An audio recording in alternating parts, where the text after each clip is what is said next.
Assalamualaikum warahmatullahi wabarakatuh. Selamat berjumpa kembali di channel perizinan OSS. Pada sesi ini saya akan sharing tentang proses pengajuan NIB UMKM usaha bakso melalui OSS RBA. Sebelumnya Bapak Ibu sekalian para pengusaha, untuk bisa mengajukan proses ini Bapak Ibu harus mempersiapkan, yaitu adanya akun dan password, kemudian KTP, NPWP pemilik, terus kemudian harus tahu tentang KBLI atau bidang usaha yang akan diajukan ya. Jadi prosesnya seperti itu persiapannya, kemudian dimulai dengan masuk ke akun OSS RBA, kemudian mengajukan permohonan baru ya. Kemudian dari sini Bapak Ibu harus mengisi yaitu nomor induk kependudukan, kemudian nama, jenis kelamin, nomor telepon ya, apakah sudah memiliki BPJS ketenagakerjaan atau apakah Anda sudah memiliki BPJS kesehatan. Ini harus diisi terus berlanjut ya. Kemudian email juga. Di sini Bapak Ibu harus memilih KBLI ya. Jadi sebelumnya Bapak Ibu harus milih dulu sebelum masuk ini biar prosesnya bisa cepat. Kebetulan untuk industri yang akan diajukan adalah industri pengolahan daging sapi, atau dalam hal ini adalah industri bakso ya. Jadi ini yang diajukan industri bakso, berada di lahan sekitar 400 meter persegi KBLI-nya ini. Jadi kemudian Bapak Ibu harus masukkan dulu ya. Kemudian KBLI ini untuk bidang usaha ini aman untuk bisa dilakukan, kemudian disimpan ya. Kemudian di sini masuklah KBLI. Jadi ini langkah yang awal. Kemudian di sini lahan ya, lahan yang harus diisi, modal usaha. Jadi kemudian kegiatan, pilih kegiatan, kriteria kegiatan, jumlah tenaga kerja. Jadi untuk memvalidasi tentang risiko usaha Bapak Ibu harus melalui proses ini ya, deskripsi kegiatan usaha, jumlah tenaga kerjanya ya. Terus ini pilih skala industri kecil dan menengah ya, kemudian tambah produk jasanya. Industri lainnya bakso daging kapasitas 1.800 per tahun, ini hanya perkiraan dulu. Satuannya kilogram, kemudian kita save ya. Kemudian masuk ke data OSS. Jadi ini data bidang usaha sudah masuk, kapasitasnya seperti ini. Kemudian kita harus melalui langkah lagi, yaitu setelah masukkan alamat ya, terus kemudian ya kecamatan, provinsi, kabupaten, kode pos, modal usahanya ya, ini masuk ya. Nah di sini validasi masuk kriteria kesehatan, skala industri kecil menengah, kemudian kita masukkan skala 10, terus simpan. Oke, masuk ya. Setelah itu kemudian kita melihat bahwa di sini data sudah masuk ya. Kemudian statusnya ini proses perizinan berusaha, kemudian centang di sini untuk bisa mencetak nantinya ya. Kemudian langkah selanjutnya Bapak Ibu harus menjawab pertanyaan, yaitu tentang dokumen lingkungan, yaitu apakah kegiatan usaha ini sudah memiliki persetujuan lingkungan, dan kita jawab belum, dan memang belum di sini kenyataan. Kemudian silakan silahkan pilih kriteria usaha ya. Nah ini kita pilih ini ya, kemudian kita ketik lanjut ya.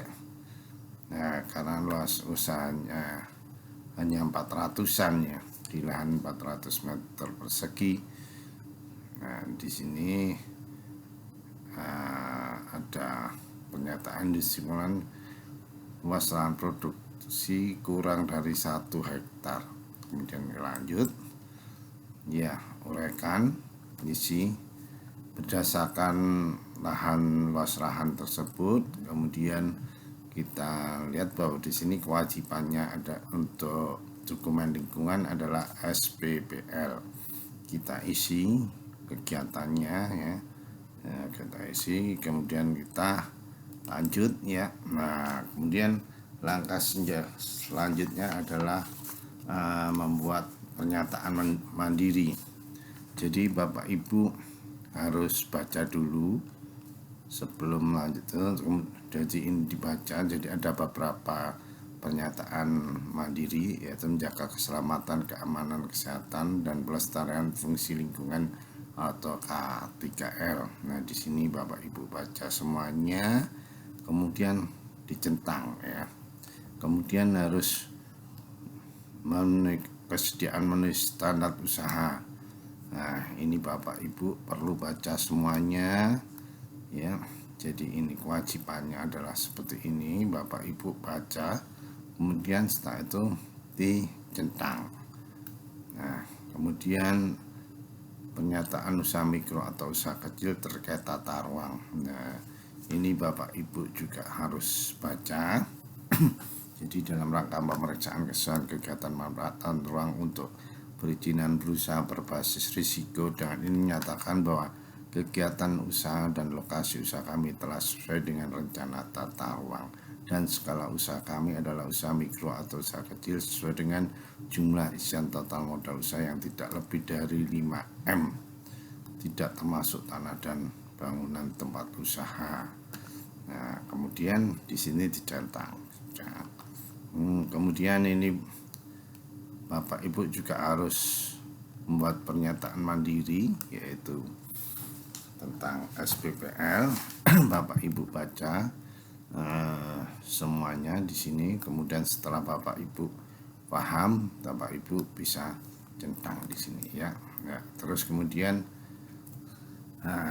ini Bapak Ibu ada satu pertanyaan, dokumen persetujuan SPPL. Apakah untuk kegiatan usaha ini Anda sudah memiliki persetujuan lingkungan?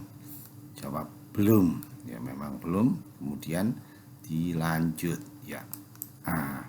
Setelah ini Bapak Ibu sudah melewati berbagai kewajiban untuk memperoleh perizinan berusaha. Nah di sini sudah ada draft perizinan berusaha berbasis risiko ya. Nah, di sini ada draft, kemudian Bapak Ibu bisa ketik di sini, klik ya. Nah, nanti Bapak Ibu pilih di print. Jadi dari data-data yang ada Bapak Ibu harus ngeprint. Nah, inilah output dari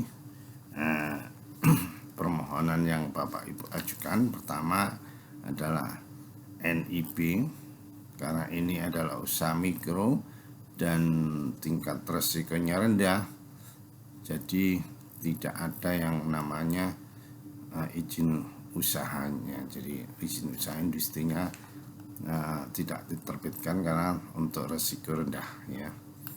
Kemudian di sini jelas bahwa NIB juga ada sertifikat standar ya.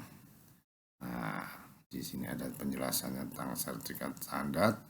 Jadi pelaku usaha wajib memenuhi persyaratan dan atau kewajiban sesuai norma standar prosedur dan kriteria atau NSPK kementerian atau lembaga yang menangani. Ya, nah ini Bapak Ibu harus wajib mengikuti